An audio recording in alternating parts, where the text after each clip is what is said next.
ces gens que je connais, qui sont le président de la Ligue tchadienne des droits de l'homme, la Convention tchadienne pour la défense des droits de l'homme, un jour m'ont appelé, m'ont dit mais on ne comprend pas trop parce que l'ambassadeur de France, M. Kochri, nous convoque quasiment à l'ambassade et nous dit qu'il ne faut pas manifester. Donc, c'est quand même une ingérence assez flagrante dans les affaires intérieures tchadiennes. D'ailleurs, dans les manifestations, il y a eu des pancartes qui ont été brandies contre l'ingérence de ce Bertrand Kochri qui finalement se prenait pour s'ingérer dans les affaires tchadiennes. C'est un monsieur qui s'appelle Marc Fombostier. Je pense qu'il va rester dans les annales de la diplomatie française, puisqu'il était, avant d'être au Togo et en Guinée, il était consul de France à Hong Kong. Et il s'est fait rappeler de son poste. Tu sais pourquoi ?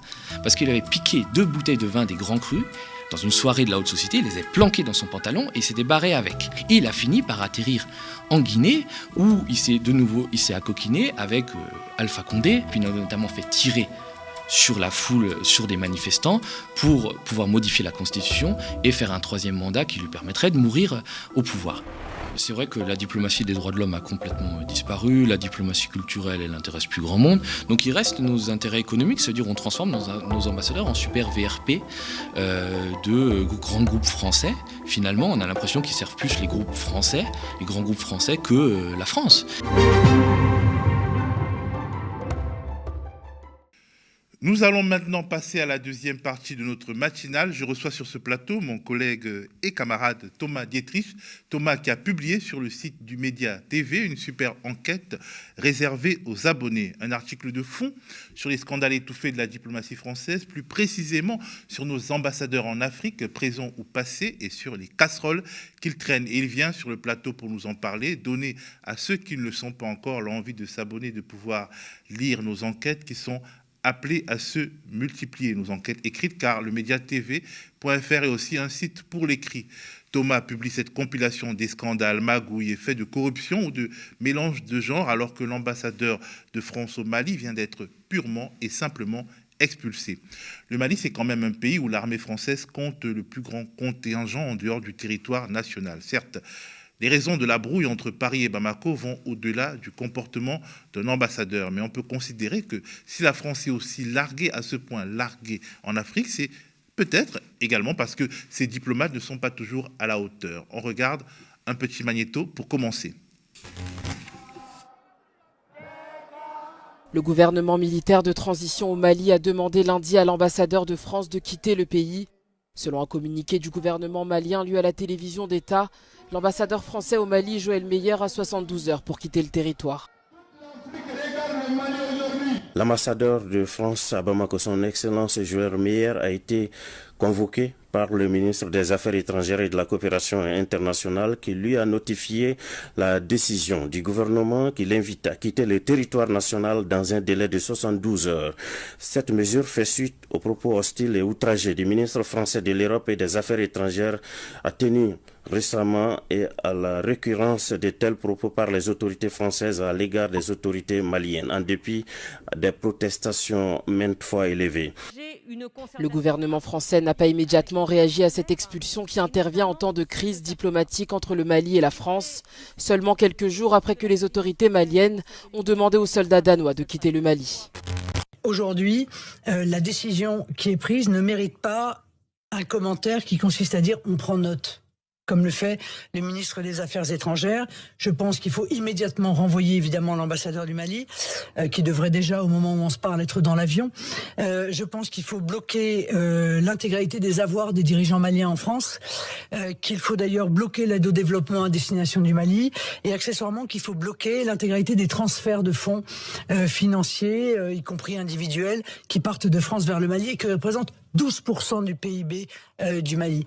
Je n'accepterai pas que la France soit humiliée comme elle l'est par le gouvernement malien, et je ne supporterai pas que notre armée soit humiliée comme elle l'est par le gouvernement malien. Doit rester sur place. Bien sûr que non.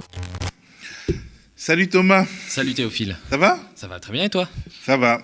Alors on a pu voir de multiples réactions de la classe politique française suite à l'expulsion de l'ambassadeur de France au Mali. Est-ce que la rupture est vraiment consommée entre Paris et Bamako ? Est-ce qu'on a atteint un point de non-retour ? Alors c'est vrai qu'il y a eu des réactions, surtout d'ailleurs très à droite de l'échiquier. On a eu Éric Zemmour et puis Marine Le Pen. Alors il y a eu Valérie Pécresse aussi. Il faut quand même qu'on en parle de cette réaction parce qu'elle demande à ce qu'on renvoie par avion l'ambassadeur du Mali en France. Sauf qu'il y a quand même un petit problème. Ça fait 2 ans qu'il n'y a plus d'ambassadeur du Mali en France, puisque c'était passé un peu inaperçu. En février 2020, c'était juste avant le confinement, donc on était dans la psychose du coronavirus. L'ambassadeur du Mali en France avait dénoncé les débordements des soldats français qui au Mali se comporteraient mal, notamment en boîte de nuit, dans les restaurants. Bon, c'est quelque chose d'assez coutumier, et c'est vrai que ça n'a pas plu à Paris. Le Mali, qui à l'époque était en bons termes avec la France, avait rappelé son ambassadeur, mais c'était une expulsion déguisée. Donc Marine Le Pen devrait potasser un peu ses dossiers. Elle devrait travailler ses dossiers. Elle devrait pas travailler ses dossiers. Mais au-delà de cette bourde, il y a quand même quelque chose de plus grave. C'est-à-dire, dans ses déclarations, elle dit « on a perdu des enfants au Mali ». C'est-à-dire, effectivement, il y a eu 58 soldats français qui sont morts dans l'opération Barkhane de lutte contre le terrorisme au Sahel. Et il faut s'incliner devant ces victimes, comme il faut s'incliner devant les milliers de victimes africaines, civiles ou militaires, qui ont été victimes des fous de Dieu, des djihadistes. Mais utiliser la mort de soldats pour une petite tambouille politicienne, pour alimenter un fonds de commerce xénophobe. Parce que derrière, ce qu'elle est en train de réclamer, c'est de dire « Ah, il faut supprimer les transferts de migrants maliens qui vivent en France vers leur pays d'origine. » Ça devient une obsession, de la classe politique française. Ça devient une obsession, alors que les migrants maliens ont parfois la double nationalité, qui payent des impôts, qui contribuent à la sécurité sociale, et Marine Le Pen, comme d'autres, les accuse d'être ingrats vis-à-vis des sacrifices qu'a fait la France au Sahel de tous les morts. Mais il faudrait quand même rappeler quelque chose à Marine Le Pen. C'est loin dans notre histoire, mais c'est quand même une page importante. Pendant les 2 guerres mondiales, il y avait des centaines de milliers de tirailleurs qui sont venus se battre pour la France. Rien qu'entre 1914 et 1918, puisqu'on parle du Mali, il y a eu 11 000 soldats maliens qui sont morts dans la boue, dans le sang, à Verdun, au chemin des Dames.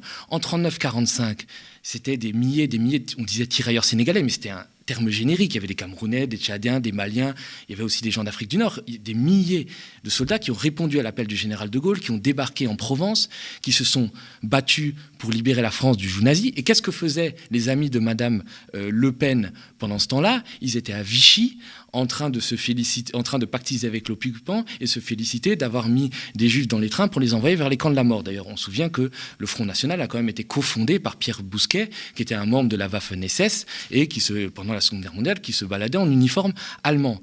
Donc, et il faut se souvenir aussi d'une chose, quand ces soldats africains ont été démobilisés, ils ont été renvoyés dans leurs colonies, on ne leur a pas donné de pension, ou alors une pension de misère, on ne leur a pas donné l'indépendance qu'on leur avait promis. Finalement, ils s'étaient battus pour la liberté de la France, mais la France ne leur avait pas donné la liberté. On les a même massacrés. Quand ils réclamaient leur paye, on se souvient du massacre de Tiarol au Sénégal, où des gendarmes français ont fait feu sur des tirailleurs africains qui réclamaient leur paye. Donc Marine Le Pen, je pense, devrait se taire, parce qu'à la fois, par cette petite tambouille xénophobe, elle salit la mémoire des soldats français tombés au Sahel, et elle salit le peuple malien. Je pense que c'était une parenthèse importante, mais fermons cette parenthèse. Pour en revenir sur la question, effectivement, des relations entre la France et le Mali, elles se sont dégradées depuis août 2020. Il y avait un président très francophile, ami de la France, qui était en place, Ibrahim Boubacar Keïta, qui était un membre de l'Internationale socialiste, qui a été renversé par une junte. Cette junte a eu le malheur de se rapprocher des Russes, ce qui fait qu'elle cristallise aujourd'hui toutes les critiques de la classe politique française. Donc ça va de Jean-Yves Le Drian, le ministre des Affaires étrangères, Valérie Pécresse, Marine Le Pen. Il n'y a que finalement la gauche, la vraie gauche, avec le Parti communiste et la France insoumise, qui n'est pas aussi critique. Mais moi, ce qui m'étonne, c'est qu'on ne critique pas la junte malienne parce qu'elle ferait preuve de manque de démocratie ou parce qu'elle est venue de manière illégitime au pouvoir. On n'a jamais hésité en France à composer avec des dictateurs.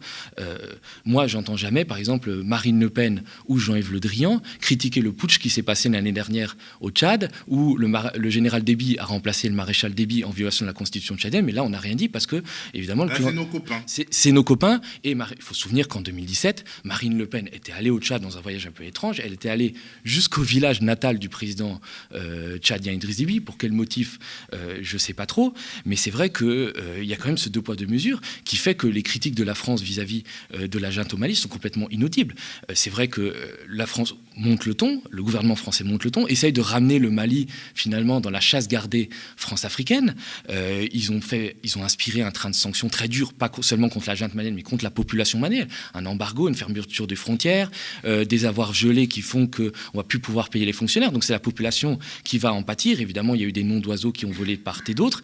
Et ça a fini, un peu l'acmé, ça a été le renvoi, l'expulsion de l'ambassadeur français Joël Meyer, qui a été expulsé par par le pouvoir malien. Et c'est ça qui m'a donné un peu l'idée de faire un papier plus large sur finalement le naufrage de notre diplomatie française, le naufrage de nos ambassadeurs qui n'ont pas pu finalement sauver l'image de la France en Afrique et qui l'ont même ternie. Alors, à t'entendre, on a l'impression que les ambassadeurs de France en Afrique sont aussi quelque part comptables du naufrage de la politique africaine de la France. Ce sont ceux qui sont aux premières loges en Afrique, après tout, et qui auraient dû peut-être alerter sur les modifications, les mutations profondes qui sont à l'œuvre, et une forme de détestation de l'État français qui a grandi. Est-ce que eux aussi, ils ont failli, le corps des ambassadeurs, est-ce qu'il a failli en Afrique ? Alors, ce n'est pas les seuls responsables. Mais en fait, il y a deux phénomènes qui font que, finalement, il y a eu un déclassement de la diplomatie française, qui était un peu une sorte de noblesse d'État. La France s'enorgueillissait d'avoir la diplomatie. Saint John Perse, Romain Gary étaient passés par le Quai d'Orsay. Donc, il y a eu deux phénomènes à partir des années 2010. Ça veut dire il y a eu des baisses d'effectifs. C'est-à-dire que, notamment, l'Afrique a été plus touchée puisqu'on a supprimé 40% des fonctionnaires en poste du ministère des Affaires étrangères en Afrique et dans l'océan Indien. Donc ça a été vraiment un coup dur. C'est fait qu'on n'a plus les moyens de nos ambitions. On n'est plus capable de porter une diplomatie conquérante. Il y a eu des réductions de budget. Finalement, Mitterrand disait après moi, il n'y aura que des comptables. Finalement, la diplomatie a été victime de ça. Et puis, il y a eu un deuxième phénomène qui est effectivement la sécurisation. En tout cas, on a commencé à voir notre politique extérieure sous l'angle sécuritaire, avec les différents conflits dans lesquels on s'est engagé, en Libye, en Côte d'Ivoire, et après avec la lutte contre le djihadisme au Sahel, et notamment au Mali. Et donc, c'est-à-dire que les militaires ont pris, sous le quinquennat de François Hollande, la haute main sur les affaires africaines, ce qu'ils n'avaient pas forcément avant. Laurent Fabius, qui était à l'époque ministre des Affaires étrangères, ne s'intéressait pas du tout à l'Afrique, lui, il s'intéressait plus au Moyen-Orient. Et finalement, ceux qui avaient l'oreille de François Hollande, c'était Jean-Yves Le Drian, qui était ministre de la Défense, et Benoît Pugat, qui a réussi l'exploit d'être le chef d'état-major particulier de Nicolas Sarkozy, puis le chef d'état-major particulier de François Hollande, ce qui est un cas inédit dans la Ve République. Il faut savoir se placer. Il faut savoir se placer, et qui a monté, alors qui est quelqu'un qui a sauté sur Kolwezi, qui a été de toutes les interventions militaires en Afrique depuis les années 70, et qui a monté les opérations en Libye ou au Sahel. Donc il y a eu véritablement un poids de plus en plus grand qui a été pris par les militaires par rapport aux diplomates. Finalement, les uniformes ont remplacé les costumes 3 pièces. Alors effectivement, c'est vrai que cette histoire d'expulsion d'ambassadeurs pourrait, symboliser l'acmé finalement du déclassement de la classe diplomatique française, même si c'est pas la première fois que en Afrique on expulse un ambassadeur, même si Marine Le Pen croit le contraire. Je pense qu'on peut regarder un petit magnéto. Pour l'instant, effectivement, on ne peut pas faire autre chose que d'envisager de quitter le Mali, peut-être d'ailleurs pour qu'une partie de nos troupes soit postée au Tchad. Si vous étiez élue présidente, vous rapatriez immédiatement la force française ? Alors, écoutez, a-t-on vu un exemple, et existe-t-il dans l'histoire un exemple d'un ambassadeur qui est renvoyé alors même que nos troupes sont sur place à la demande du gouvernement? Est-ce que ça existe? Est-ce que ça a existé? Moi, j'ai pas souvenir de ça. Ça a existé. Et oui, ça a existé. D'ailleurs, elle adore le Tchad, et ça a existé au Tchad, puisque en 2000, l'ambassadeur de France à N'Djamena, Alain Dubois-Péan, a été expulsé du Tchad par le président Déby. En fait, il avait eu le malheur d'aller annoncer au président tchadien que le groupe pétrolier français Elf n'investirait pas dans le sud du Tchad, ce qui avait beaucoup énervé Déby, qui avait pris un cendrier et avait voulu frapper l'ambassadeur de France avec. Il aimait beaucoup les cendriers. Ce qui fait, à la fin de sa vie, on avait remplacé les cendriers par des cendriers en plastique, comme ça faisait moins mal quand il les lançait. Et Alain Dubois-Péan avait été expulsé du Tchad, mais ça n'avait pas remis en cause les relations très fraternelles qu'il y avait entre Paris et N'Djamena. Là, ce qui se passe à Bamako, au Mali, c'est un tournant. Ça veut dire que, véritablement, la junte au pouvoir a décidé de créer un casus belli avec la France et de ne pas se laisser gouverner comme ça a pu être le cas dans les décennies précédentes, où finalement, les ambassadeurs, par exemple, de France, pouvaient agir comme des sortes de proconsuls sur place et être plus puissants que le président local. Parce qu'en fait, il s'agissait quand même d'ambassadeurs très interventionnistes. En mai dernier, d'ailleurs, tu révélais l'ingérence flagrante de l'ambassadeur de France au Tchad, Bernard Cochery, dans les affaires intérieures tchadiennes. Est-ce que tu peux nous raconter ? Alors, c'est vrai qu'il y a eu des ambassadeurs très interventionnistes, et ça existe encore. Tu sais, c'est la phrase de Gramsci qui dit que l'ancien monde se meurt, le nouveau tarde à apparaître, et c'est dans cet entre-deux-mondes que surgissent les monstres. Finalement, ces ambassadeurs-là, qui existent encore très interventionnistes, très zélés en Afrique, sont un peu les monstres de ce monde agonisant. Ce sont les porte-flingues d'une France-Afrique qui est en train de mourir. Et Bertrand Cochery, c'est vraiment un symbole de ces ambassadeurs très dirigistes. Il était ambassadeur en Guinée, où il est très, très ami avec Alpha Condé. Après, il était ambassadeur au Congo. On voit en général qu'ils font les anciennes colonies d'Afrique francophone. Il y a une sorte de spécialisation. Et puis, il a atterri au Tchad, où, en avril 2021, le président tchadien Idriss Déby, notre grand ami, est mort dans des circonstances troubles au front contre les rebelles. Et on a mis son fils au pouvoir. Ce qui, évidemment, n'a pas beaucoup plu à la population tchadienne, qui s'est levée à manifester dans les rues. D'ailleurs, l'armée tchadienne a tiré. Et il y avait effectivement une coalition d'opposition avec des membres de la société civile qui s'activaient pour porter la protestation. Et ces gens que je connais, qui sont le président de la Ligue tchadienne des droits de l'homme, la Convention tchadienne pour la défense des droits de l'homme, un jour m'ont appelé, m'ont dit, mais on ne comprend pas trop, parce que l'ambassadeur de France, M. Cochery, nous convoque quasiment à l'ambassade et nous dit qu'il ne faut pas manifester. Donc c'est quand même une ingérence assez flagrante dans les affaires intérieures tchadiennes. D'ailleurs, dans les manifestations, il y a eu des pancartes qui ont été brandies contre l'ingérence de ce Bertrand Cochery, qui finalement se prenait pour s'ingérer dans les affaires tchadiennes. Et en fait, faciliter la chose à un ordre anticonstitutionnel. Et même promettait que si ses opposants étaient conciliants, on pourrait éventuellement les faire rentrer au gouvernement. Donc je me souviens, fait un tweet qui avait été démenti immédiatement par l'ambassade de France au Tchad, qui avec Morgue avait dit que ce n'était que des rumeurs. Et il y avait eu un article de Mediapart qui avait confirmé à quel point Bertrand Cochery s'ingérait dans les affaires intérieures tchadiennes, essaie de faire pression sur des manifestants pour pas qu'ils protestent contre la violation de la Constitution. Contre la violation de la Constitution, contre un pouvoir ami de Paris, mais finalement, ça n'a pas justifié un quelconque rappel à l'ordre, puisqu'il est toujours en place et il continue à avoir un rôle en coulisses très fort pour soutenir la transition tchadienne, qui, elle, on n'appelle absolument pas un putsch. Parce qu'en fait, il y a aussi une junte au Tchad. Ouais. Alors, tu parles aussi dans le papier d'un étrange ambassadeur de France en Guinée, amateur de grands crus et grand défenseur de l'ancien président Alpha Condé, qui a été renversé, un dirigeant très controversé à tout le moins, qui est parti à la suite d'un coup d'État. Alors, c'est un monsieur qui s'appelle Marc Fonbostier.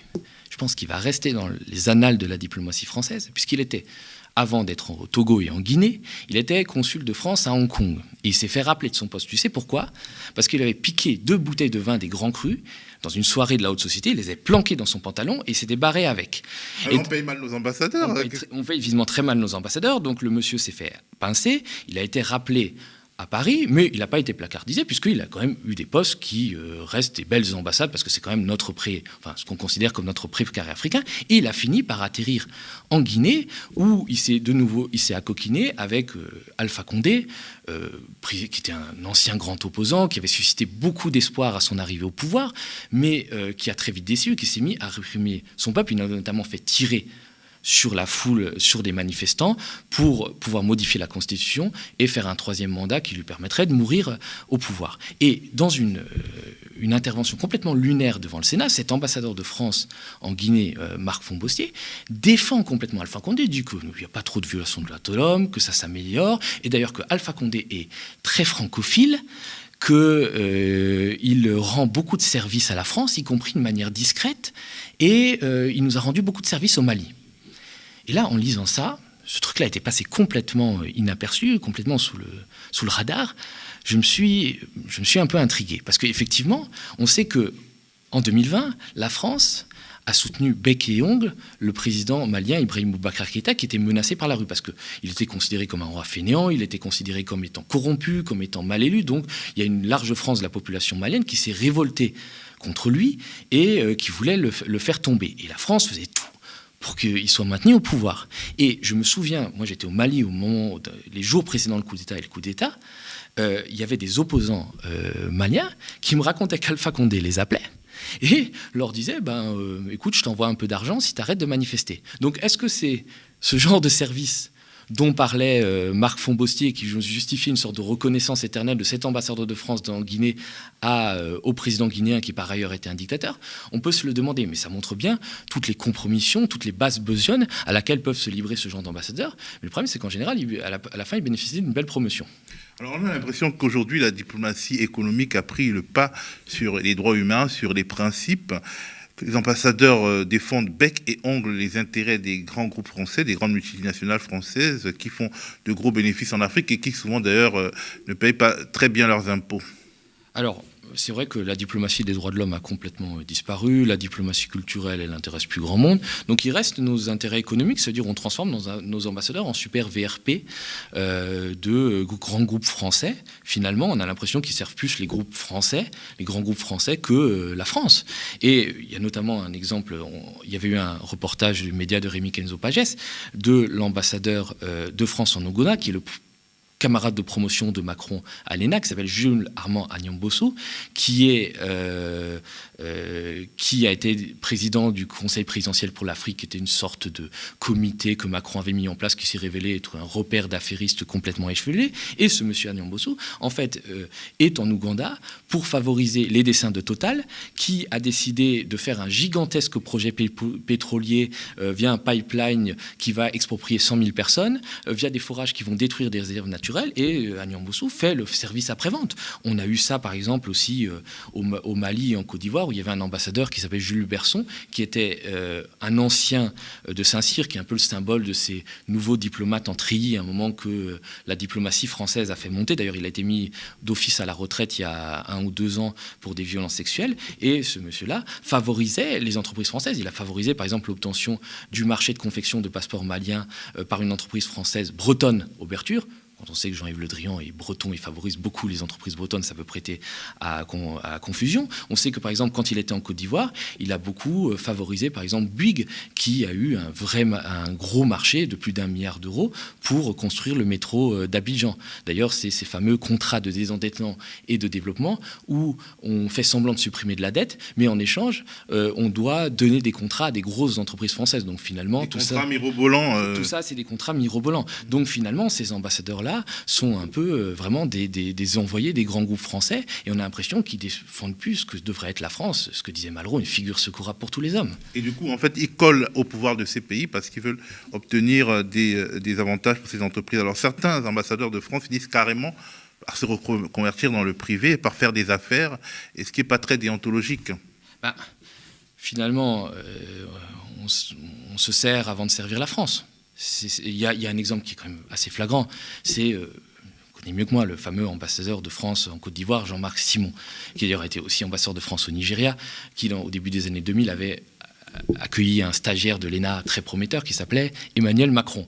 Et ensuite, il était en Côte d'Ivoire au plus fort de la crise, puisque Nicolas Sarkozy a fait des mains et des pieds pour déloger Laurent Gbagbo du palais présidentiel, qui avait le malheur de ne pas plaire à Paris, et installer l'opposant Ouattara. Et Jean-Marc Simon a été véritablement au four et au moulin. C'était vraiment ces ambassadeurs un peu néoconservateurs, presque des bébés Bush. C'était le chef de guerre lors de ces opérations militaires. Voilà, et donc ils ont effectivement permis le renversement de Gbagbo et l'installation de Ouattara, et Ouattara leur doit une faire chandelle. Ce qui fait que moins d'1 an après avoir été élevé à la dignité d'ambassadeur de France et mis à la retraite, il a fondé sa société de conseil qui s'appelle Eurefric Stratégie, où il met en lien des entreprises françaises qui veulent s'installer sur le continent africain. Ils ouvrent des portes contre espèces sonnantes et intelligentes. Par exemple, une entreprise française qui souhaiterait s'installer en Côte d'Ivoire peut passer par les conseils de Jean-Marc Simon et bénéficier d'une entrée privilégiée vers le président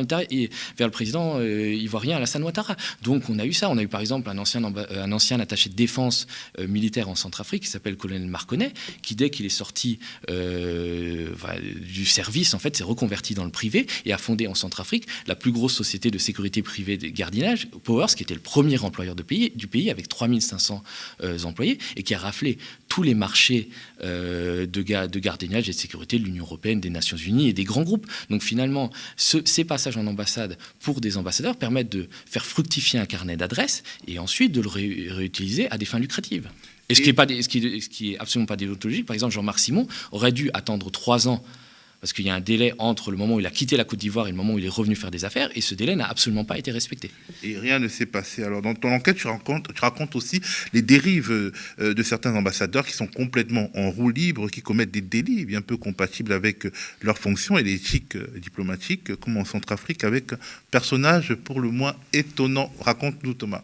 Alors, c'est vrai que dans cette France-Afrique finissante, il y a des personnages un peu baroques. Et Charles Malinas, qu'on surnommait à Bangui Papa Malinas, a été quand même un des ambassadeurs les plus étranges de ces 10 dernières années. Il a été en poste en Centrafrique de 2013 à 2016, donc au plus fort de la crise centrafricaine, où l'armée française envoyait des militaires dans le cadre de l'opération Sangaris. Et c'est vrai que la France a plus qu'ailleurs d'ailleurs, a toujours considéré la Centrafrique comme une de ses colonies, elle a toujours considéré qu'elle avait un droit de regard. D'ailleurs aujourd'hui c'est fini, ce sont les Russes qui ont plutôt pris la place. Mais dans ces années 2013-2016, Charles Malinas était omnipotent, omniprésent, il avait plus de pouvoir que la présidence centrafricaine lui-même. Sauf qu'au-delà de ce pouvoir démesuré pour un ambassadeur étranger, Charles Malinas a fini par être mis à la retraite d'office parce qu'il a participé à un trafic de visas, ce qui arrive assez régulièrement, notamment en Afrique, c'est-à-dire qu'on vend des visas à des personnes qui ont les moyens de se les payer, c'est-à-dire qu'il faut quand même avoir des fois plusieurs années de salaire. Et c'est vrai qu'en Centrafrique, il y avait des gens qui, subissant la guerre civile, voulant fuir la guerre, la mort, étaient prêts à payer plusieurs milliers d'euros pour aller se réfugier en France. Sauf qu'il n'a pas vendu que des visas à des victimes, il a vendu aussi des visas à des bourreaux, puisque des combattants radicalisés de Boko Haram, mais aussi de la Seleka... Boko Haram qui est une secte islamiste. Secte islamiste, mais aussi djihadiste, mais aussi de la CEK, qui est un groupe armé centrafricain à dominante musulmane et qui a, commis beaucoup d'exactions contre les chrétiens, favorisant les conflits interconfessionnels. Ces combattants-là ont eu des visas pour aller en France, en déjouant tous les protocoles de sécurité. Ils sont arrivés en France, dans certaines mosquées de la banlieue parisienne, et puis le renseignement intérieur a commencé à tirer la sonnette d'alarme en disant « Mais attendez, qu'est-ce que c'est ça ? Pourquoi il y a des mecs qui arrivent et qui, finalement... » pourrait commettre des attentats sur le sol français. Et on s'est rendu compte que, effectivement, Charles Malinas faisait beaucoup de largesse dans la délivrance des visas et on a soupçonné un enrichissement illicite. Sauf qu'il a été mis à la retraite, mais il n'y a jamais eu de procédure pénale qui a été engagée contre lui, alors que finalement, il a mis en danger la France et il a mis en danger nos compatriotes. Et ces histoires de trafic de visas, elles sont fréquentes. Elles existent dans beaucoup de pays, mais là, c'était vraiment bien par exemple, documenté. Au Tchad, jusqu'à quelques années, c'était 3 millions de francs CFA, 4 500 € pour acheter un visa pour aller en France. Acheter sur le marché noir. Acheter sur le marché noir, bien sûr. Avec des personnels de l'ambassade. En passant à côté, on va dire, par la bande, en contournant les voies officielles.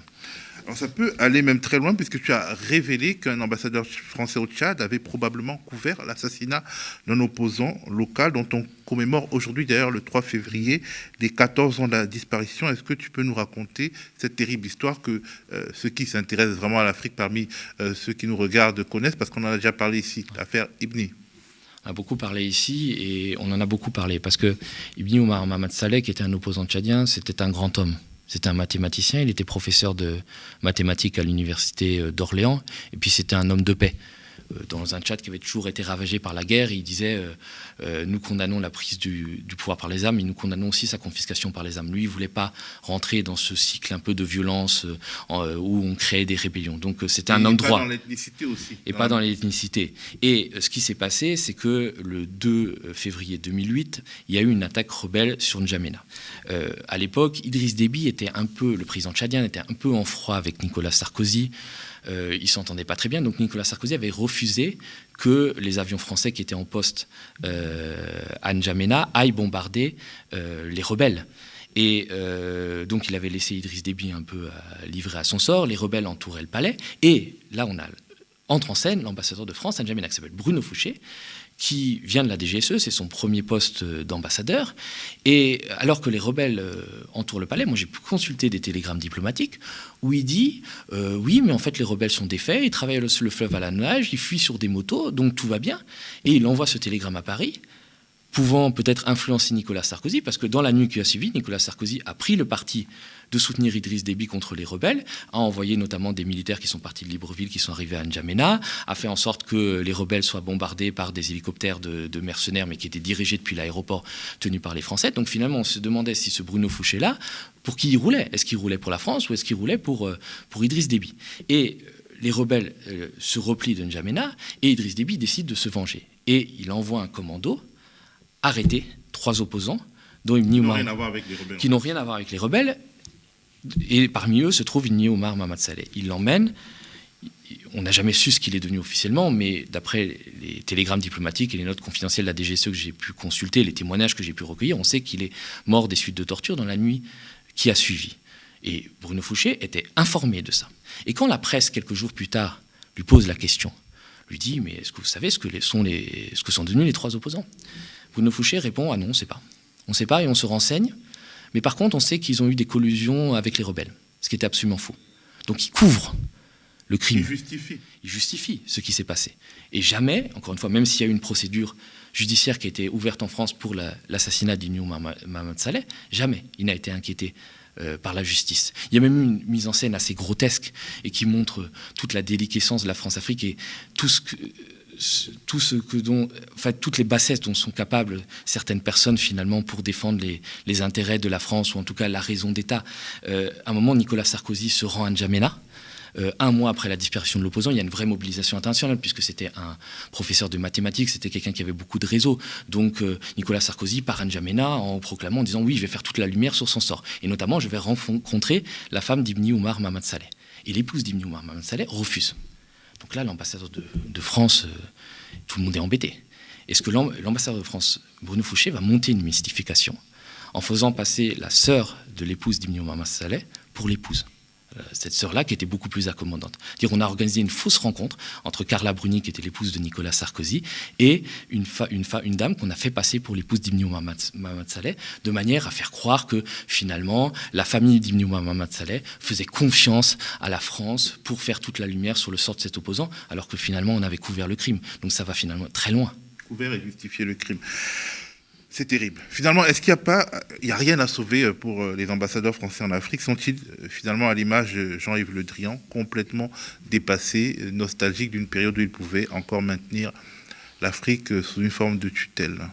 Je pense qu'effectivement, voir dans quel état se trouve Jean-Yves Le Drian en ce moment, qui bafouille, qui traite des députés communistes français de porte-parole de la junte malienne, on se dit qu'effectivement, ils sont dépassés par les événements. Ils ne comprennent pas que, finalement, on ne peut plus agir comme à l'époque des réseaux Foccart. L'Afrique a changé, il y a eu l'irruption des peuples, des pouvoirs africains ne sont plus aussi dociles vis-à-vis de la France, et finalement, on n'est plus les maîtres du jeu. Mais heureusement, et je voudrais finir peut-être sur ce tableau très sombre et ce livre noir sur une note d'espoir, par exemple, il y a eu des ambassadeurs qui ont essayé de faire différemment, de corriger les erreurs et notamment de dire aux militaires aux militaires français que vous faites n'importe quoi au Sahel et que cette guerre contre le terrorisme, vous êtes en train de la perdre. Il y avait une dame qui s'appelait Evelyne Decor, qui a été ambassadrice de France au Tchad, puis ambassadrice de France au Mali, et qui s'est heurtée aux militaires français qui étaient biberonnés au sourire colonial et qui ne juraient que par la politique de la grosse Bertha, qui oubliaient que finalement le djihadisme est aussi alimenté par la misère et qu'il faut du développement pour le régler. Et les militaires français, cornaqués par Jean-Yves Le Drian, ont obtenu qu'elle soit rapatriée prématurément du Mali, où elle était pourtant ambassadrice, et elle était placardisée, tu sais où? Aux terres australes et antarctiques françaises, donc elle allait voir les pingouins du côté des îles Kerguelen. Les mines de sel. C'est un peu les mines de sel. Et ce sont ce genre de gens qui sont l'honneur de la France. Et ça a été raconté dans la presse, mais moi j'ai une histoire personnelle avec... je ne l'ai jamais rencontré, mais j'ai une histoire personnelle avec cette dame. Je sais que j'ai un lien fort avec le Tchad. Je me suis rendu en 2007 au Tchad. C'était au moment des élections. Bien sûr, Idriss Déby, grand ami de la France, avait bourré les urnes. Et il y avait des amis de la société civile qui étaient embastillés. Je me suis rendu sur place avec peut-être un peu de don quichotisme pour les soutenir. Donc moi, je suis arrivé à N'Djamena, ça n'a pas fait long feu, j'ai été moi aussi embastillé, et on ne m'a pas amené au commissariat ou dans une prison normale, on m'a amené derrière la présidence, un endroit où on rentre très facilement, mais on sort beaucoup plus difficilement, on amène les opposants politiques. Et je me suis retrouvé avec un ministre de l'Intérieur, le ministre de l'Intérieur de l'époque, le ministre de l'Administration du Territoire, M. Ahmad Bachir, qui était très virulent avec moi, qui me donnait des gifles.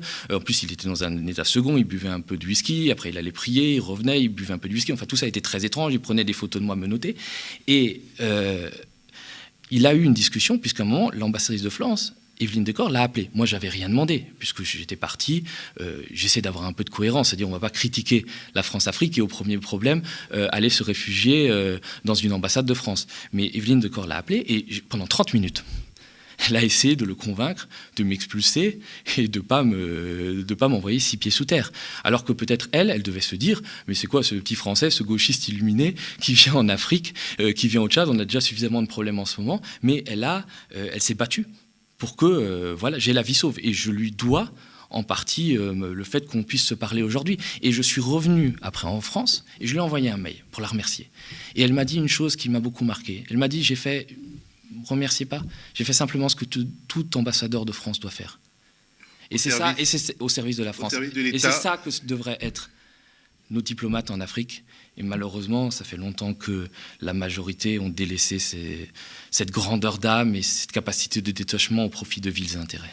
Au service de l'État, de la République, au service de l'intérêt général, ça manque. Merci Thomas. Merci à toi.